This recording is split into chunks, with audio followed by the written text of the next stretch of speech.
welcome back to another episode of Jurassic News!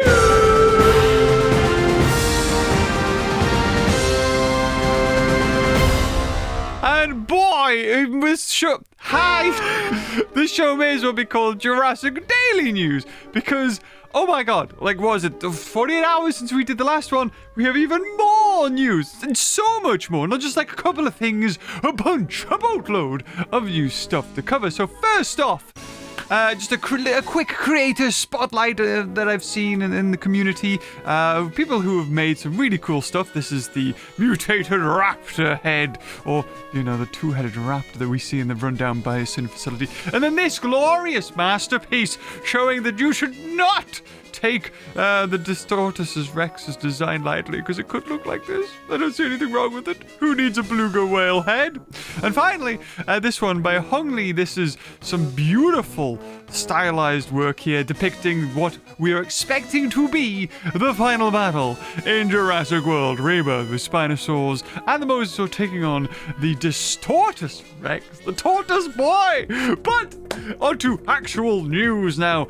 We had Empire Magazine post a section about the upcoming Jurassic World Rebirth. This is the main cover, and then the special subscribers. The first officially released look we've got of the D-Rex, or Distortus Rex, because of course the other ones were taken down, or I think you can still find the toy. I'm really not too sure. There was rumors that Universal was going around taking down content that included the toy, but that's not true. Myself and all the other links on everything else is still up, but hey ho. So in the article, they showed some new images that we have not seen before. This is ScarJo Azora Bennett hiding in the underpass. I think I put there below, you could see the shot from the trailer where she's shooting at somebody. I think it is someone. I think it's Martin Krebs, which is the main bad guy, you know, the one who's turned coat and has decided to, you know, maybe lock them in the facility. That was the idea all along, and feed them to the D-Rex. If I was a betting man, I think he's lured them all to the island to get what he needs, and then now that he's got what he needs, he just wants to eradicate any evidence of their wrongdoing. That means getting rid of ScarJo and her team.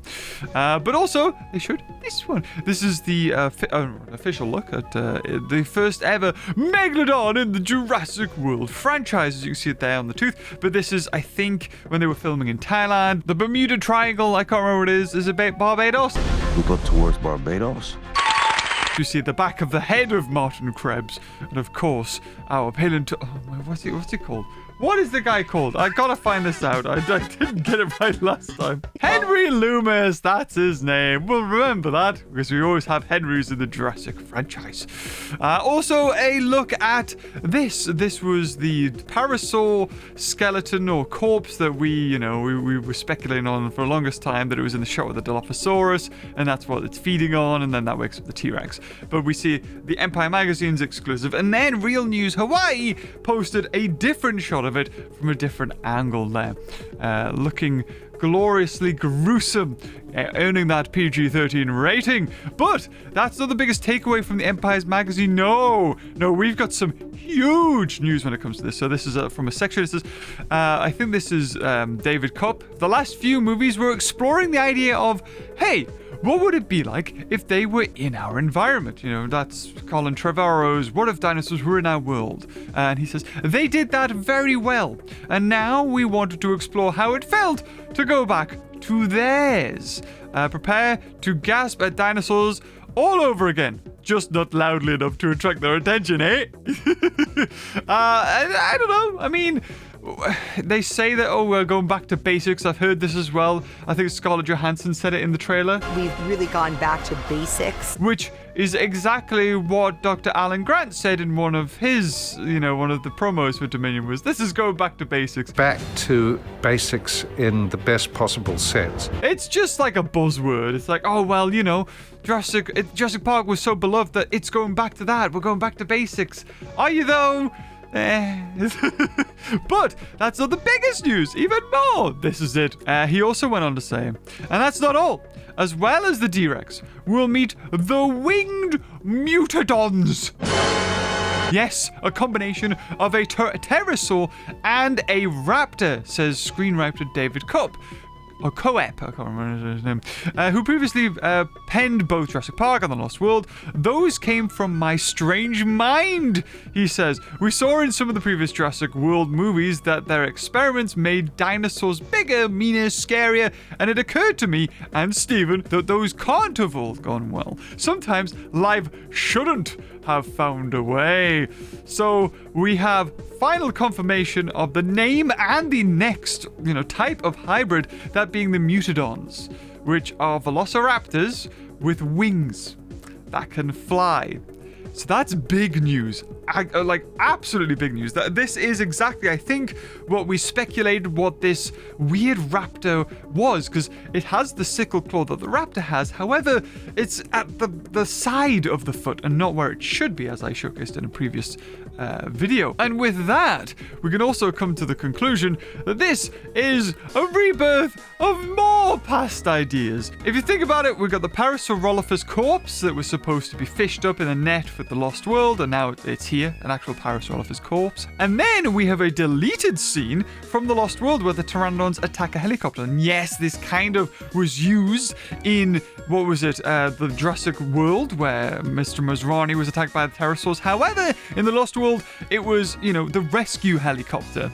And I think because we've seen a downed helicopter, nowhere in the trailer though, but it did surface during the filming of Jurassic World Rebirth. So it looks like the helicopter will be taken down, not by Quetzalcoatlus, but by those Mutadons. And then, of course, we've got the scene from the Jurassic Park novel, that being the raft boat, and, that was specifically said by David Koepp that they wanted to bring that back. So, I don't know about you, but, we're just throwing in a lot of old ideas, some retooled versions from novels and whatnot. But I think that I can safely say what that missing Lego set was, because you remember when we covered the Lego sets, there was one number that didn't have a Lego set between the lot, the sequence. So I think that's going to be the lab set, and the reason why we haven't seen it is because it's due to major spoilers. Not only will it have the D-Rex, but it's going to have the Mutadons, or what I put there, the Piranharaptors. And of course a bunch of characters, and maybe the helicopter that we haven't seen as well, which will get taken down by those guys as well. I think it'll be one D-Rex, one of the Mutadons, and then a bunch of characters. And when it comes to toys, Japan, yes, they have their own sort of things over here. The Anya, I think it is, the Takara Tomies versions. This is by Bandai. Now, I've seen these kind of toys before, and they're types where you do this to them. And you take little bits off, and you see the skeleton underneath. And what I love about these ones in particular is just how accurate they are and how cool they look. Like the Spinosaur, if you look specifically, doesn't really look like the ones in the movie when it comes to the head sculpt. And if you look at the skeleton, it's more of a paleo-accurate Spinosaur, which I really like. The Mosasaur as well. I think the strongest ones actually are the Titanosaur, the Spinosaur, and the Mosasaur, which just look beautiful. Even the Mosasaur has more of a stream-like nose rather than the bulky crocodilian head that we're getting in the movie, so they've taken a little bit of artistic license. Of course, these are still under licensor review, which is interesting. Maybe they've just got the green light to go ahead, so they thought they can post these. I highly doubt that they wouldn't get the green light and then post them. It's like, well, we're going to put you in a hard situation here, Universal. Are you going to let these go to production now? I mean, there's going to be so much tooling involved when it comes to making these toys, so I'd assume that they've already been given the green light for them. And then we have Takara Tomy also stepping in the ring. I recently went to a toy store, and the Takara Tomy figures, which I have right here actually. Here we go. This is the Ceratosaurus box that I've flattened, so I have all of these. They are now starting to include cards with them. Even the old ones, they're retroactively going back to all the Jurassic dinosaurs and putting these battle cards in them. But if you look closely here, there's a little baby Triceratops. And also a Rhamphorhynchus. People have speculated that that is actually one of the Mutadons, but no. There will be a D-Rex, there will be a Mutadon, 100%, but they're not showing it. However, I do find it interesting that we are seeing a baby Triceratops and a Rhamphorhynchus, because they wouldn't put something that isn't really in the movie, launching with movie dinosaurs. That sort of comes later, as I saw with the other ones. When that Ceratosaurus came out, they also put Distortus Rex out, which of course, none of those were in the recent Jurassic movies, but they all came out together. And here they are in a little battle, what do you call it? You got stamina, attack, strength, all this jazz, which we love to see when it comes to kids stuff like this. They've also launching, I think they just put an advert up for a new battle arena. We've showcased that in the past, except for this time you launch the dinosaurs from different little things, and they hit in the middle. Of course, whoever bounces out loses, which is interesting. I still prefer the original where you got the magnets underneath and you sort of pit dinosaurs against each other. Maybe we've got plans for that later. Who knows? Also, we have just had this, the Yodasaurus.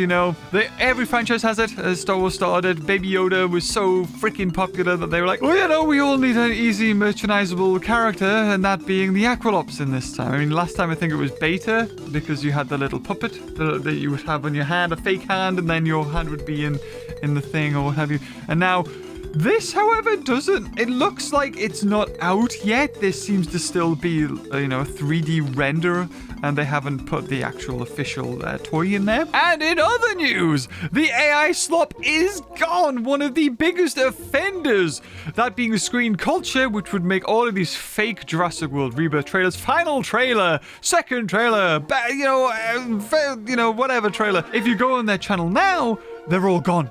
They've completely vanished from the internet, because I think in a previous Jurassic News we covered that actually Screen Culture had been demonetized, as well as I think another big channel that made all of these fake trailers. However, that doesn't mean that they are gone, because suspiciously enough, when they stopped posting, and it is specifically, Screen Culture are still posting trailers, not Jurassic World trailers, however. They are posting other ones, not Jurassic.